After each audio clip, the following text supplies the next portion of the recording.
There it is. Thanks everyone for your patience. And we will get started. A little bit about Clean Energy New Hampshire. We are a 501c3 nonprofit whose mission is to promote clean energy and technologies through advocacy and education for a stronger economic future. We are a member-based organization, and we have about 30 municipal members, over 100 business members, and a collection of over 200 individual members as well. If you are interested about membership with Clean Energy New Hampshire, please feel free to visit our website. I must say it's fancy and nice looking, and there's lots of resources on there too if you're interested in a particular topic. So please feel free to give us a visit. Our agenda for today will give you a brief overview of what's going on with energy efficiency now that House Bill 549 passed and was signed by the governor back in February. We'll give a brief overview of the general look at crossover, how things are going, what folks are feeling, and then we'll cover both House and Senate bills that are crossing over between the two bodies. Chris, do you want to take it away on an energy efficiency update? Yep, thank you. I was just working on getting one of our members linked in from behind the scenes, so my apologies. So yeah, one of the things that everyone has been paying quite a lot of attention to this year has been the energy efficiency docket, DE 20-092. As many of you know, there was an order that came out on November 12th of last year that was really upsetting to the energy efficiency programs New Hampshire Saves that have been making significant progress in the development of the EERS, the Energy Efficiency Resource Standard. And the order at that time kind of upended that progress and called into question the strength of the programs that we'd be able to have, the funding that we'd be able to put into energy efficiency, and the gains that we'd be able to see relative to our peers.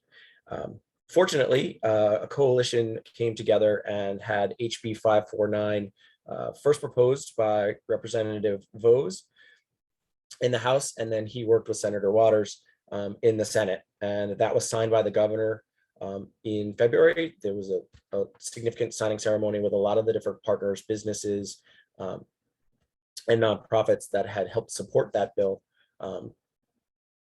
were there for the signing. As part of that bill, the utilities were required to sign or submit a plan to the PUC on March 1st within the same docket, DE 20-092.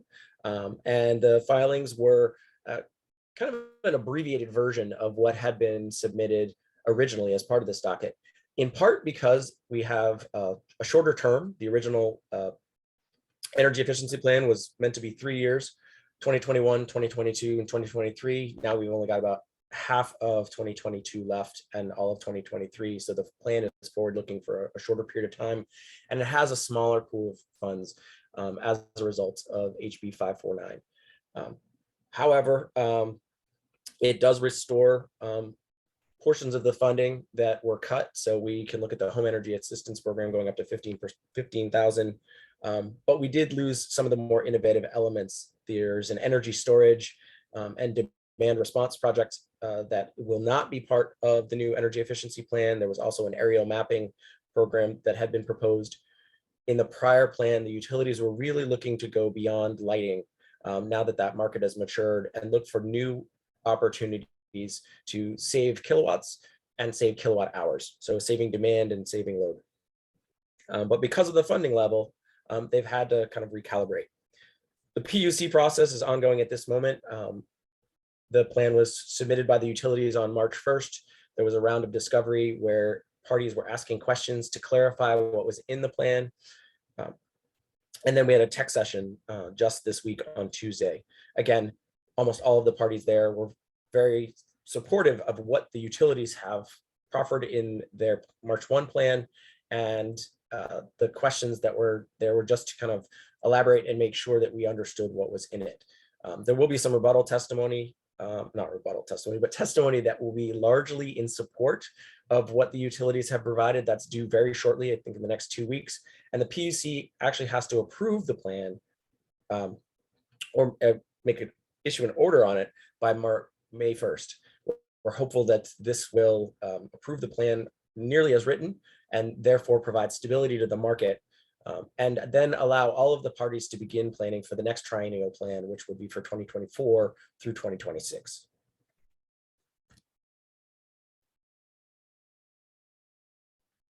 Excellent. Thank you, Chris. Yeah, there's a lot going on in that docket. It never seems to cease. Yeah. All right. Moving on to a general crossover outlook. So switching a little bit from the regulatory realm and into the legislative realm now. We are looking at a crossover that is heavy on Senate legislation. So a lot is coming over from the Senate. And these bills are, for the most part, pretty small changes, things that we believe to be relatively non-controversial. There are a few bigger bills in there that would really bring some helpful improvements to the clean energy landscape. But what we've seen so far since the House has started to hear Senate bills is that there might be some challenges associated there. Oppositely, on the House side, a lot of the more positive clean energy legislation was either voted inexpedient to legislate, killed in committee and then on the floor, or it was tabled on the floor of the House. And so there's a lot less coming over from the House into the Senate. I believe a majority of those bills have already had hearings in the Senate. Things are moving really quickly, and those tend to be more negative outcomes for clean energy and things that we're playing defense on this year. So keeping a close eye on all of that, I think that we're ultimately going to have a session that will result in a lot of horse trading, or so to say, at the end, when we get to the process of committees of conference, which are committees that come together of appointed members to shore up any differences between what the House approved and what the Senate approved on a particular piece of legislation. And oftentimes those committees of conference turn into negotiations. And we have to be careful because language from other bills can crop up again and get tacked onto different items that the other body wants. So we're going to be keeping a close eye on that. So to start off with our House bills, we'll start with the negative and end on the positive. Sam's going to take it away on House Bill 1459 for our first one here. So 1459, it was the solar panel recycling bill. And so for those of you who were not following things very closely, this was a bill that required, at first it required manufacturers, solar panel manufacturers, to submit environmental stewardship plans to New Hampshire DES. That then was swapped out for retailers, solar panel retailers, but of course no one really knew what that meant. So then it became solar panel installers had to submit these stewardship plans. There was a fee associated with that plan, and anyone who was found to be out of compliance with this requirement was going to be subject to a very stiff fine. There are a number of issues with this bill. Primarily, our feeling was that it was simply premature. The question of solar panels as a substantial flow into our waste streams really doesn't seem like it's a problem that needs solving, certainly not today. Even when you look out into the near future, the National Renewable Energy Laboratory forecasts that solar panels by 2030 will be 1% of the nation's e-waste, and e-waste is 2% of the nation's waste stream overall. And so, we're looking at a bill that would levy very stiff fines on folks for a product that is 1% of 2% of the waste stream. And a lot of our members who are in fact solar panel installers have found that there's already a fairly robust market for recycled solar panels, and that in particular with large projects where you're having a lot of panels decommissioned all at once, it's sometimes even possible to have recyclers pay you to take your panels.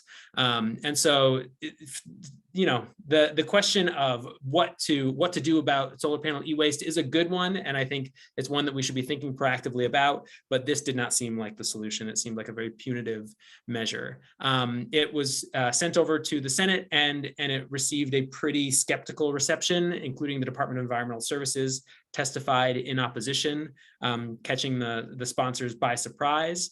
They had not heard that opposition in the House, but I think as DES came up to speed on what this bill did, they decided that they needed to oppose it. And in fact, since then, DES has reached out to several of the folks who testified, asking just for little presentations about what is the status of the solar panel recycling landscape, so that they can have a better handle on how to proceed.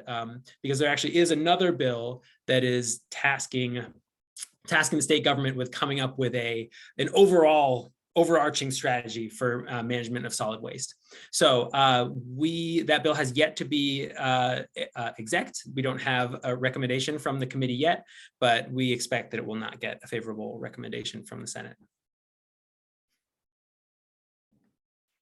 Yeah, thanks, Dan. Certainly something to keep an eye on. And so I'll touch briefly on the 2 net metering credit bills that have crossed over from the House to the Senate. And these bills both had hearings this week in the Senate as well on Tuesday morning.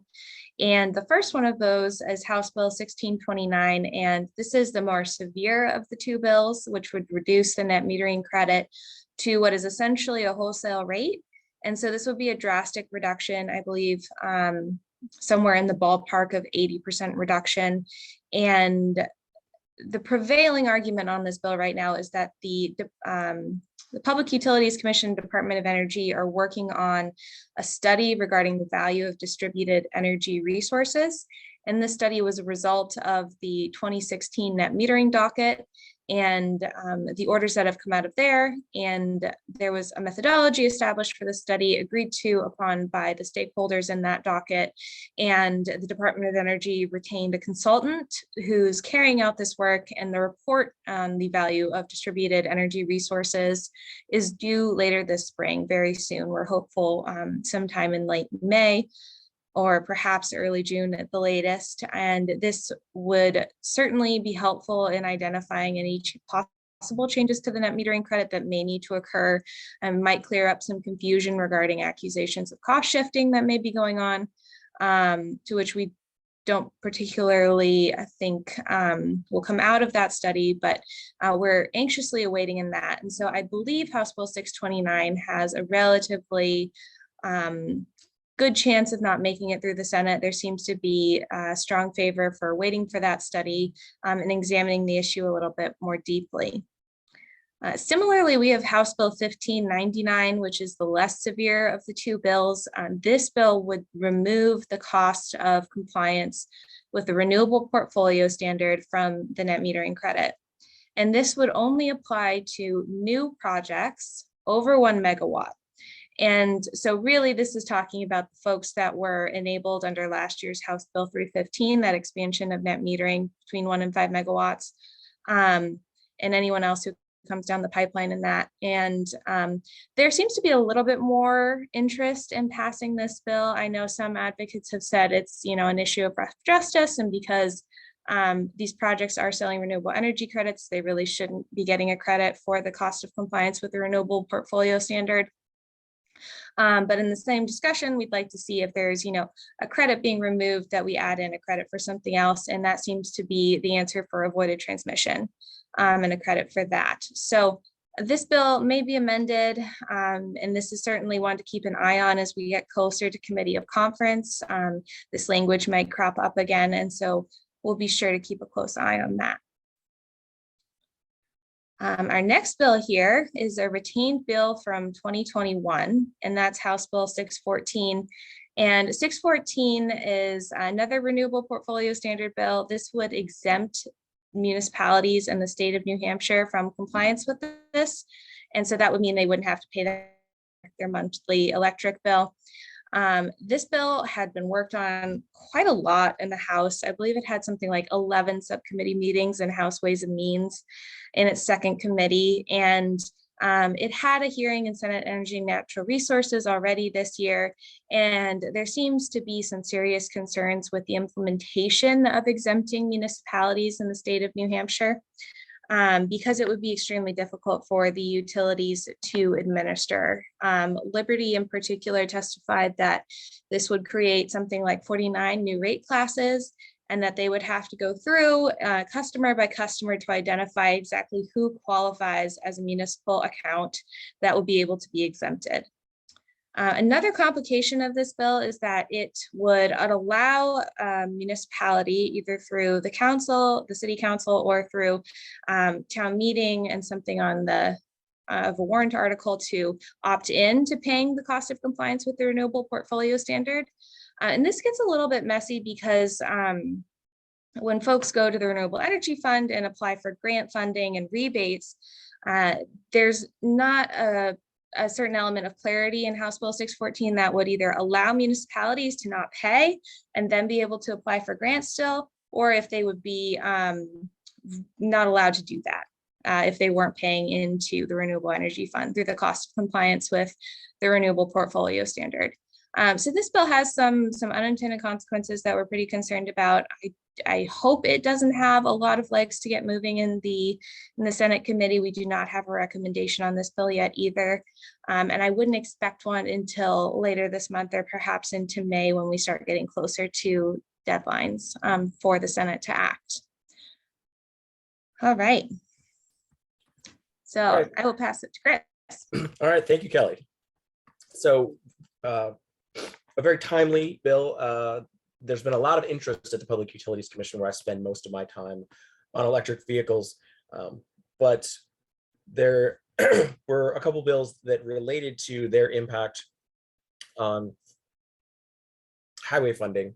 One of the bills, HB 1040, would create a commission to examine how electric powered, as well as hybrid and even fuel efficient vehicles should relate to the road toll. Also, it's what we would typically call a gas tax, and whether they should be paying an alternative. So this has been a long-standing question because we depend on the road toll to fund a significant portion of the highway improvements and maintenance in the state of New Hampshire. And as the vehicle fleet has been getting more efficient, and as we've seen a rise, even if modest, in fuel efficient and alternative fuel, and including electric vehicles, there's been less dollars that have been collected in the road toll to pay for that maintenance. The road toll also has not risen to keep up with inflation. So we are supportive of the notion of a commission because we want to make sure that we're looking at the whole thing and not just targeting electric vehicles as needing an alternative fee. How do we look at kind of making sure that all vehicles are paying their fair share to maintain vehicles, whether we're taking into account their size, their fuel economy, the amount of actual impact that they have on the roads and bridges. And so one of the things that we've done is we wanted to make sure that there were nonprofits from clean tech and EV reps that were added to this commission, and making sure that there's a well-balanced perspective. There had actually been a separate bill that had been proposing a solution to this problem, which we felt was not appropriate at this time, and that actually having a commission which would allow for a full discussion to digest the issues and ensure that fairness across all of the vehicles and user types could be considered, and then perhaps a solution developed for legislation could be rolled into the next year. So I'm going to pause there, but note that this is an issue that is not quite, because of the number of EVs on the road, there's only about 4,500 electric vehicles on the road now out of 1.3 million. It's important to be thinking about this because many of the major auto manufacturers are planning on transitioning significant numbers of their lineup to electric vehicle, or even going all electric by 2030 or 2035. So there is a point in time where the road toll, the gas tax, will just not be able to fund our highways. And so we need a sustainable solution. Excellent. Thank you, Chris. So now we'll do a bit of a pivot and head over to what's crossed over from the Senate into the House, and a lot more interesting things on this side, a little bit more exciting opportunities. So I'll let Sam start off with Senate Bill 262. So 262 was envisioned as sort of a package of measures that would help to deal with issues that the solar industry is seeing. Two of them would be modest expansions to the state's net metering program. One aimed at sort of medium-sized commercial and industrial customers, and the other aimed at larger commercial and industrial customers. The thought here was that these were measures that the governor had indicated he might support in the past, in previous sessions, when more expansive increases to the types of projects that would be eligible for net metering were being considered. And so one would increase the definition of a small customer generator up to 500 kW. So I like to say, think of, Walmarts and grocery stores and any site that has a fair amount of load and a lot of roof space would likely to benefit from that. And the other would increase the overall size of net metering projects that was allowed up to 5 megawatts, but only for single customer accounts. So if you had a very large consumer, such as a manufacturing facility, that could handle 5 megawatts of load on its own, or 5 megawatts of solar production on its own, but with its own load profile, that would be allowed to take part in net metering as well. It includes 2 other pieces as well. One is sort of aimed at a lot of municipal accounts that have small solar arrays but still have extra load, that could be off takers for a group net metering project. That such as what was allowed under HB 315 last year. There are a lot of, we heard testimony from the city of Keene, for instance, where they have a 10 kW system on top of their town hall, which doesn't come anywhere close to taking up all of the consumption that happens at the town hall. But because of that small system installed over 10 years ago, they're not allowed to partake in the municipal net metering program that was approved last year. And the last bit is about solar interconnection costs, which have been skyrocketing lately, and are also we're seeing a lot of uneven application of engineering standards between different utilities. So certain utilities will require more upgrades to the distribution grid in order to interconnect medium to large size solar projects. Other utilities require fewer, and those costs, especially when coupled with the inflation that we have been seeing and the supply chain issues we've been seeing, especially when it comes to the specialized electronic equipment that we're talking about, has killed a couple of projects in the state of New Hampshire. So those 4 pieces all together were heard in the House. And the net metering expansions, perhaps unsurprisingly, were received with some, received with some skepticism by the House committee. What I would say about 262 is that it is one that we will be watching closely, because we have the inclination that the House Republicans are not receptive to expanding net metering again, and that they may retain some of the for instance, the interconnection study language, as well as the language that would enable municipal accounts to take part in the municipal net metering program. And they may stick some unfavorable language from some of the bills that are not being advanced by the Senate. They may append those onto 262. That's just speculation at this point, but it's the type of gamesmanship that Kelly was referring to at the top, and it's why we're going to have to be really vigilant from here on out to make sure that some of these more malign moves on net metering don't make it out of the legislature. So that's one to watch very closely. 262, I think there'll be a lot of action on it. We just had the public hearing this week, and so if there's going to be a work session, it would be coming up soon. And if similar with an executive session, it would be within the next couple of weeks that we would see changes made to that bill. Next week, we are going to hear SB 270, which is a bill that we have been working on really actively. The state has an additional incentive for low to moderate income solar customers. You get an extra 2.5 cents added onto your net metering rate if you qualify as an LMI customer, and that's 300% of the federal poverty level or below.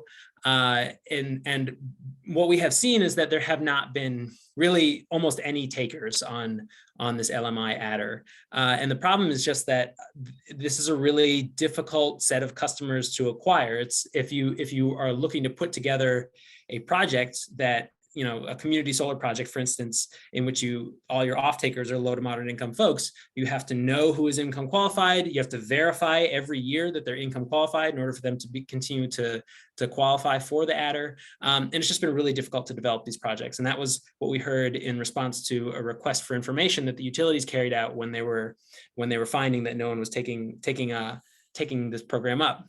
So in response to that, the utilities put forward an idea that they would basically automatically enroll income qualified customers, because they have a list of customers who are income qualified, because it's folks who are eligible for the electricity assistance program.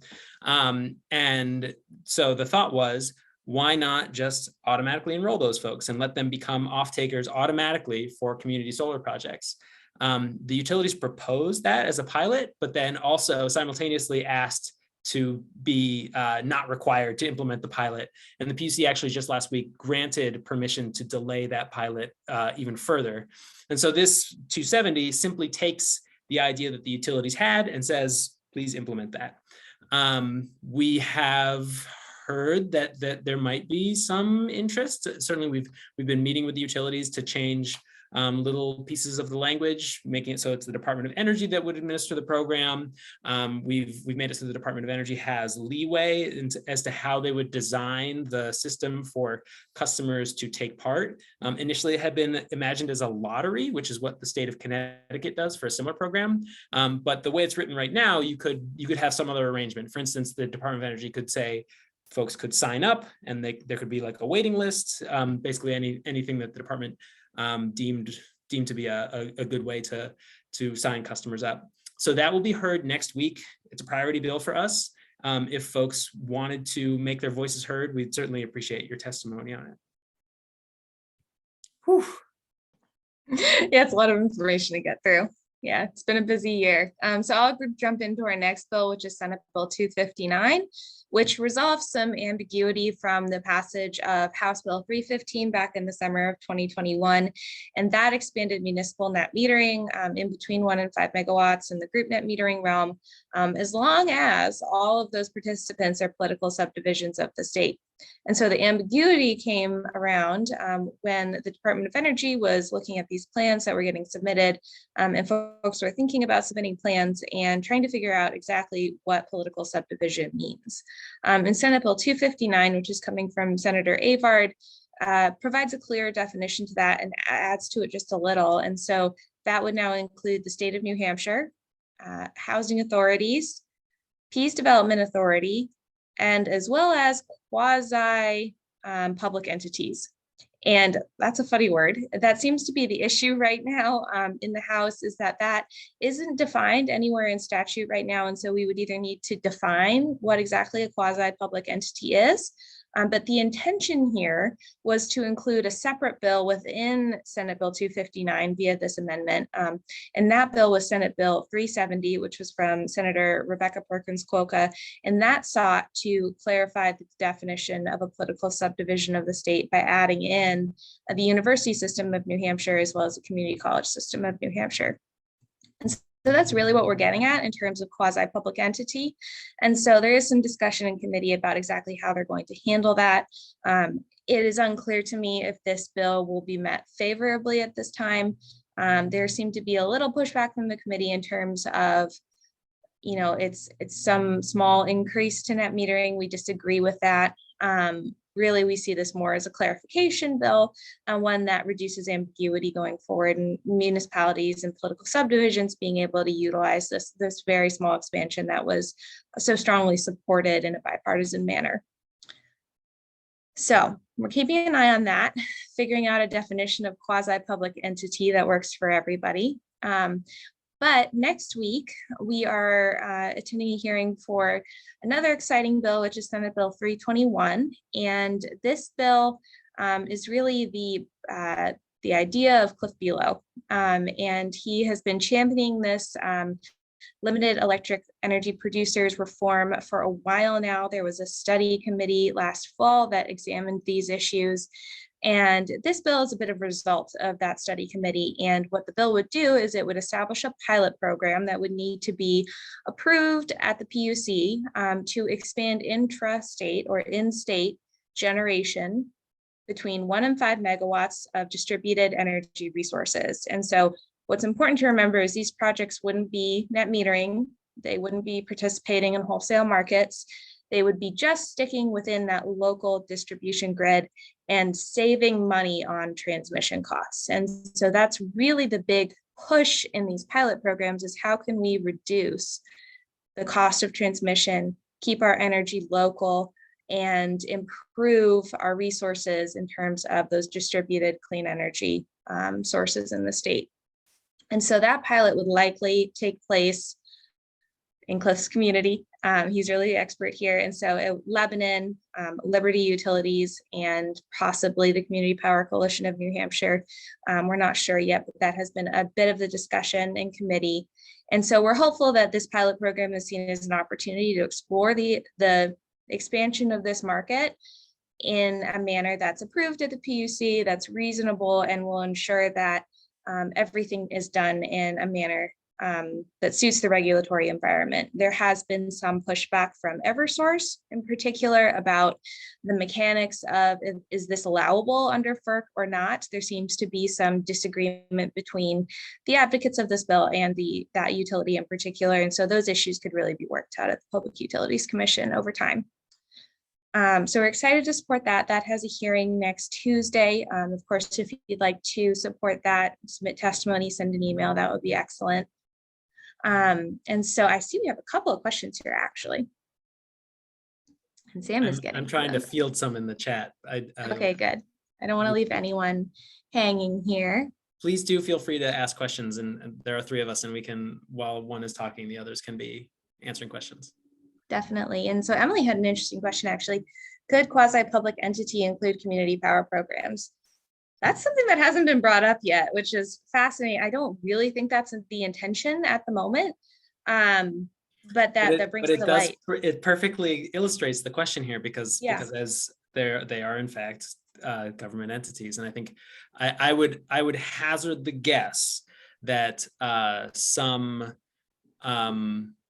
House Republicans would not like community power aggregations to be included in that definition, because that would be a lot of load that would be eligible for net metering rates, and so it would likely spark the opposition of folks who don't like net metering. But it's an excellent question. It's true. It is a really good question. Just let it slide by. Don't bring it up. Yeah, well, we'll see how it ends up. We might not even end up with quasi-public entity, but we'll keep you updated if anything changes. Okay, shifting gears a little bit, going into offshore wind, there are 2 bills of interest this year. Both are coming from Senator David Waters, who's been a big offshore wind advocate. The first of which, and they're a bit interrelated, Senate Bill 268, which is relative to the approval of power purchase agreements for offshore wind from the Gulf of Maine in particular. And so this bill would direct the PUC to ensure that certain requirements are met relative to impact and use studies prior to approving any power purchase agreements in the Gulf of Maine.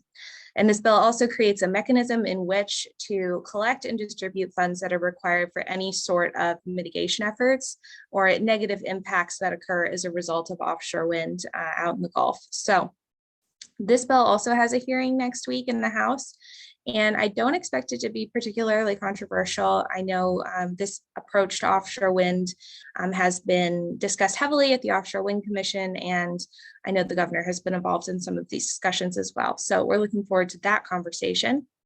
But similarly, we have Senate Bill 440, and this bill directs the Office of Offshore Wind within the Department of Energy to advise on the development of clean energy resources in the Gulf of Maine and any power purchase agreements that may or may not occur.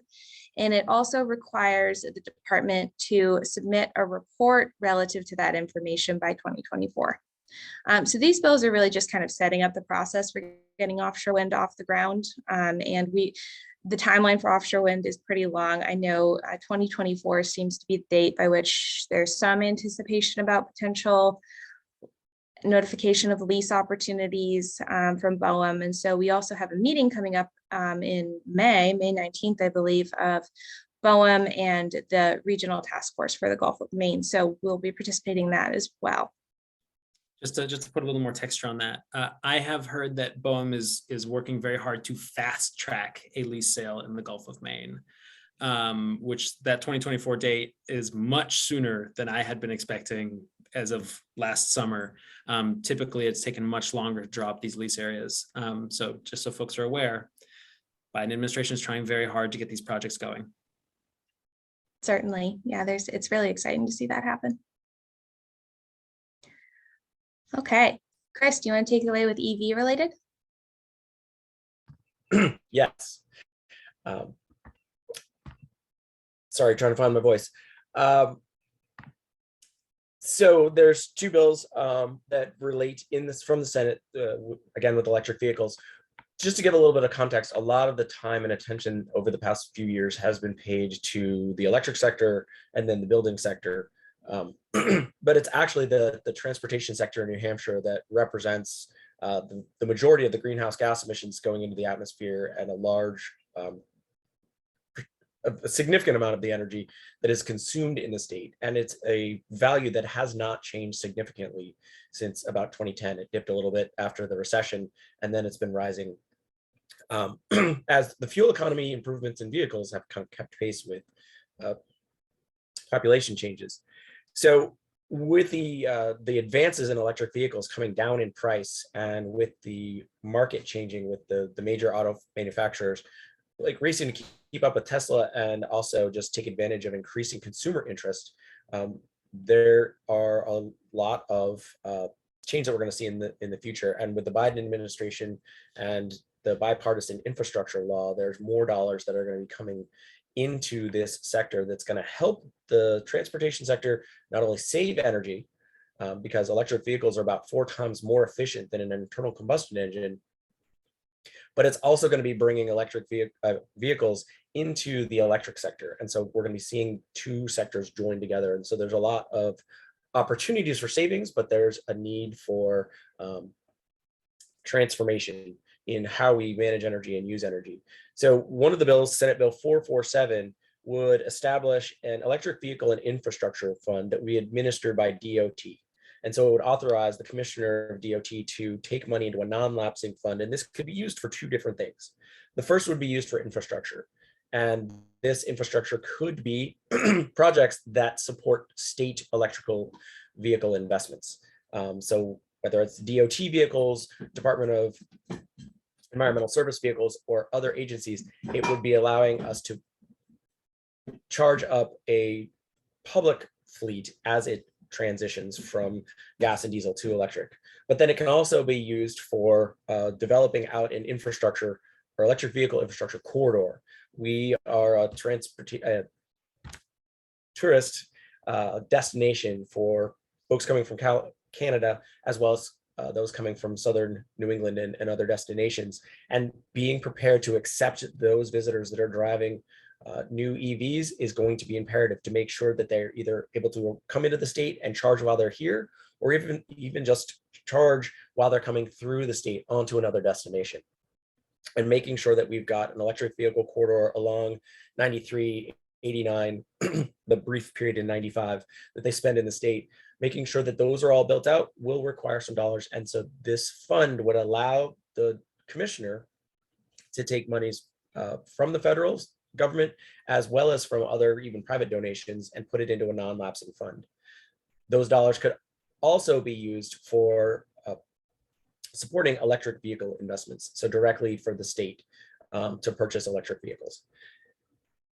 And it could also be supporting, to go back one step, commercial charging. So it can be used for all manner of investments for the electric vehicle infrastructure. The other bill, Senate Bill 417, would develop a pilot for electric vehicle school buses. Now, this is something that is very timely because there are several school systems around the state that are interested in doing this, and were interested in doing this before the bill was even proposed, before the bipartisan infrastructure law passed, because they see electric school buses as providing a unique use case for their communities.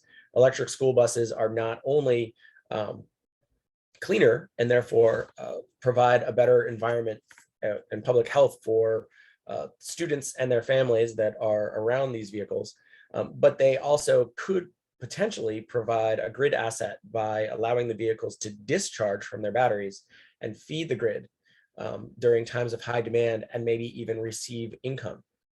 So rather than sitting idle for significant portions of the year or significant portions of a day, they can be taking students to their destination, but they could be providing a grid service or they could even be integrated into a microgrid and providing battery storage, backup battery storage during times of extreme weather when the rest of the grid goes down.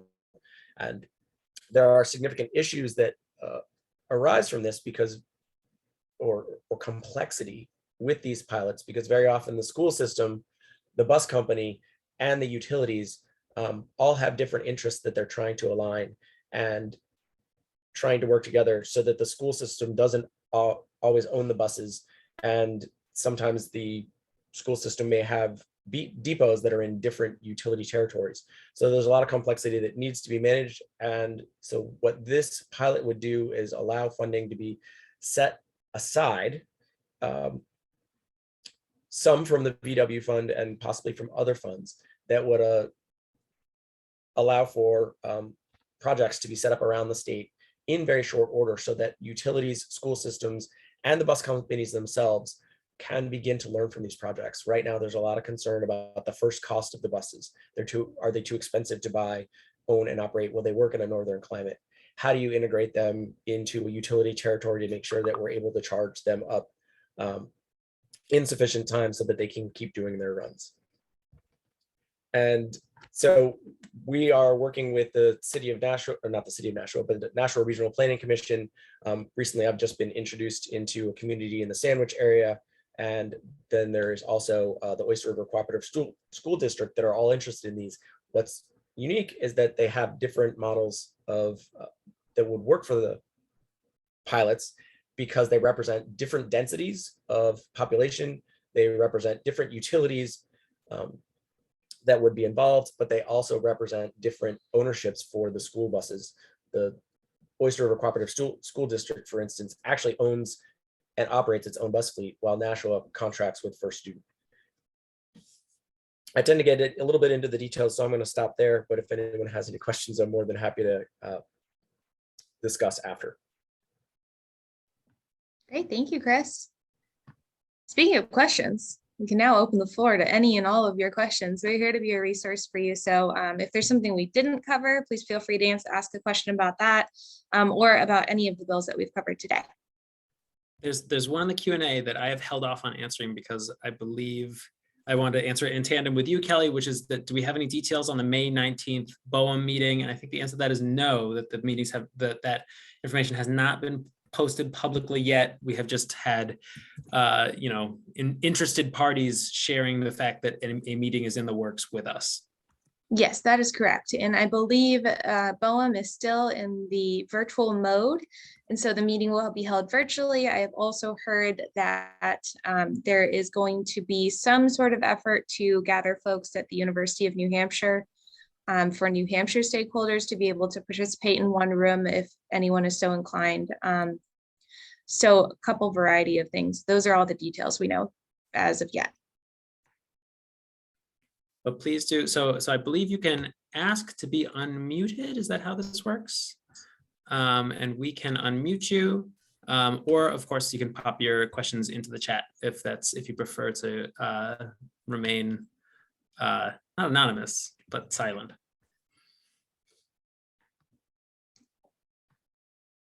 We have a question here from Reed, who's asking any info on a bill that was tabled a year or two back, which would allow residents to install solar on their roofs, even if it's not allowed by housing association rules. And so this bill came back to life this session again, and it did not meet a favorable outcome in its House committee, the House Commerce Committee. There are some concerns about jurisdiction, for lack of a better word, and housing authority agreements, or excuse me, not housing authority, condo association agreements. And so this one is a political issue time and time again. It's not one that we followed closely this year just because it did not have a lot of potential to move forward. I don't believe there's been a compromise reached there. So certainly something we'll keep in mind for later years when the political tides may change a little bit. And I am incapable of unmuting people. So I think Kelly, you might have the ability to unmute folks, but while we figure that out, I will answer this question. So has the DOT started its development of the state plan to build out the chargers along highway corridors that is eligible for NEVI funding? The answer to that is that the state has started their plan to make a plan. So for the background for folks here is that the bipartisan infrastructure law puts forth 17 million and change for New Hampshire to build out fast charging. It's a fairly prescriptive program. The state does not have a ton of flexibility as to how it's going to use that money.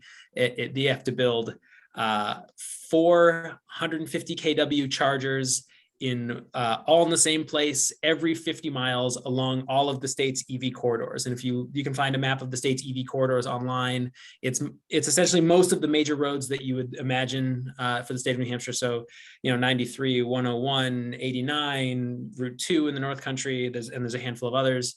The DOT has actually reached out to us and has let us know what their process is going to be, which is that they're going to have public input sessions in which they would like to hear from folks about how to spend EV money. So we will be promoting those once we have the details. They also are very interested generally in getting involved in thinking what's next after we've spent the Volkswagen money and after we've spent the 18 million, 17 million from the federal government. What is the exact number? I keep floating back and forth between 18 and 17. Is that I think it's 17 and change, things like 17.4 or something. Anyway, so that is an exciting thing. I think generally to see the Department of Transportation engaging in this issue and realizing that this is something that they are going to have to figure out generally. That does play into the question that the bill on fees for electric vehicle that Chris had talked about. And I think this is something that we as advocates should be asking ourselves really seriously, which is that we're coming to a point in which electric vehicles are becoming mainstream. And so how will electric vehicles contribute to the infrastructure that they benefit from? And an idea that we have floated, and I would just put out there as sort of a trial balloon, is what if early on any fees associated and any additional fees associated with registering an electric vehicle were earmarked for charging infrastructure that went into a dedicated fund that the Department of Transportation used to get that infrastructure to where it needs to be. So that's the type of thing that's the type of conversation they're interested in having going forward. But to answer, again, circle back to the question more specifically, August 1st is the deadline for that plan. And they will be having public input sessions and they will want to hear from you all. Excellent. I see another question in the chat from Dick Henry. I think this is for Chris.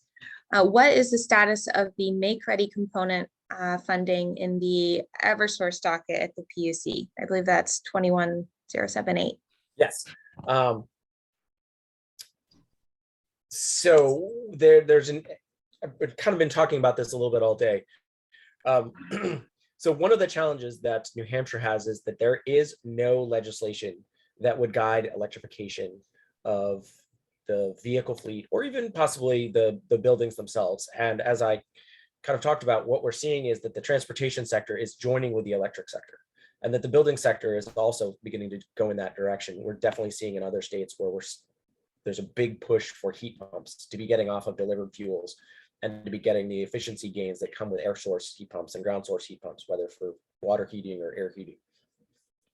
And so there's a lot of interest at the Public Utilities Commission. There's multiple dockets that are actually just wrapping up that have to do with electric vehicle time of use rates, as well as electric vehicle make ready investments. The time of use rates were established to try to ensure that there is a market signal, a price signal that consumers see, so that when they come home and plug in their vehicle at the end of the day, or they plug them in at their business, that they're not all plugging in at once and taking electricity off the grid at the same time that we might be turning our ACs on at home and turning on our dishwasher and our stovetop and oven range and preparing kind of like all of the things that happen all at once between the hours of 4 and 8 p.m.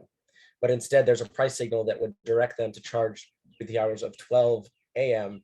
and 8 a.m. So we see a shift in that load, so it actually benefits everyone by not contributing to the peak, but instead improving the load factor overall and spreading the existing fixed electrical costs over more rates. But at the same time, while we are making progress on that, and there was just an order issued yesterday that directed Unitil and Liberty to institute time of use rates for residences and told Eversource to go back to the drawing board and develop them for residents as well, there still is this question of how do utilities, are they able to make investments that would match investments being made by private third-party investors for public charging? They would also be able to be matched by the funding that comes from the VW funding that is managed by DES, and then the new NEVI funding that we just talked about that will be managed by DOT. So we've got a public pot of money, we've got private money that could come in from like a company like ChargePoint or EVgo and Greenlots, and they can be making investments directly. But right now, at the utilization rates that we have for electric vehicles, where there might be 1 or 2 vehicles that charge at a public charging station per day, they're just not able to recover they being those third-party investors, are just not able to recover the costs associated with building out a public charging site. So there is an interest on the part of both utilities and then stakeholders within the state that the utilities can make investments behind the meter so that they can be improving substations, adding lines, doing some of the site work that's required to develop a public charging station. What we are waiting on now is actually an order in a separate rate case for Unitil, DE 21-030, where they had proposed $2.36 million for a make-ready program that would allow them to install direct current fast charging, as well, so level 3 charging, as well as level 2 charging at multiple different locations and in different conformations. So they could actually be at private, commercial sites, as well as at electrical poles. We're waiting to hear on that because it would be instructive for discussions that will be happening in the Eversource case, where they have proposed a make-ready program of just $2 million that would be matched by VW funded projects. So it's a more modest investment that they're proposing, even though Eversource is 13 times the size of Unitil.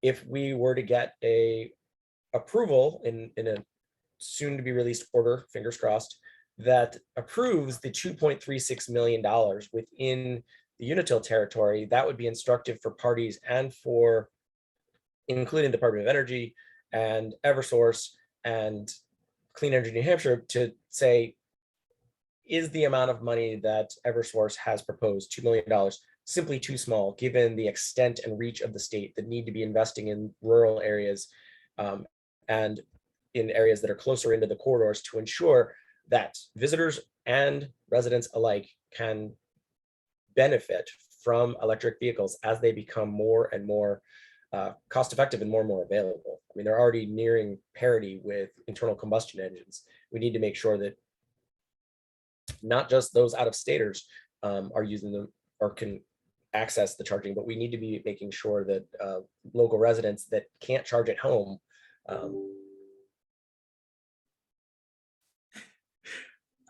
well, I think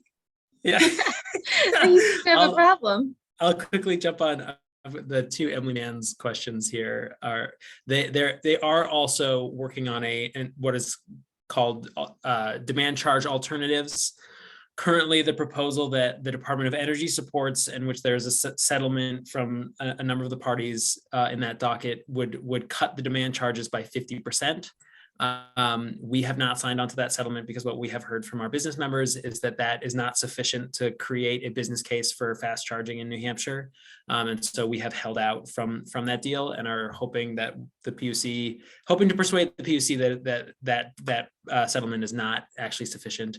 And also, we do not have any special information regarding the Fitzwilliam project from NextEra, other than what you've seen reported in the press.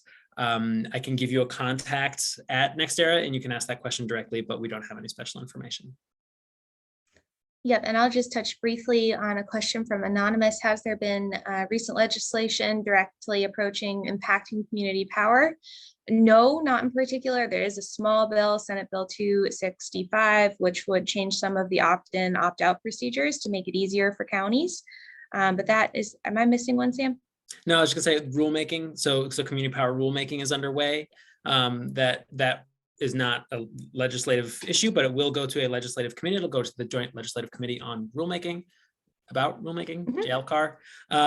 And so it'll be voted on by legislators once we get a finalized set of language. What we have heard is that, you know, there was a lot of pushback from the utilities where it seemed like they were trying to undo the legislation and trying to get more restrictive rules in place. You know, the coalition of folks who want to see community power aggregation come to fruition in New Hampshire push back pretty strongly on those suggestions, and now we're in sort of the waiting phase of what will the decision makers make of all the input they've seen. True. And then one last one, Rick Ressman is asking, can you please let us know when these Senate bills in the House will be heard? And the answer is yes. Glad to follow up with a list for Rick. And if anyone else is interested, please feel free to reach out to me directly. I'll put my email in the chat. And otherwise, I believe we are at the end of our time. Thank you so much, everyone, for joining us today. We are so glad you took the time to listen what Clean Energy New Hampshire has been working on through crossover. And I have been reminded by my wonderful colleagues that I am to make a pitch for 2022 New Hampshire's Energy Week, which is kicking off on Monday. The link for that event is in the chat. There's lots of exciting things every day next week and an in-person event at the end of the week at Concord Craft Brewing. So we'd love to see you there, either virtually or in person. And thank you again for your time today. And Chris is back. And Chris is back. Oh, another plug real quick. We have a brand new event, which if you have not checked out our events section of our website, it is the New Hampshire Energy Innovation Conference. It is on May 24th, also in person at the Dairyfield School. Hope to check it out. We're excited about it. It's just an afternoon, so not a huge time commitment, and it should be a enlivening event. Great. Thank you all. Great. Wonderful. Thanks, everyone.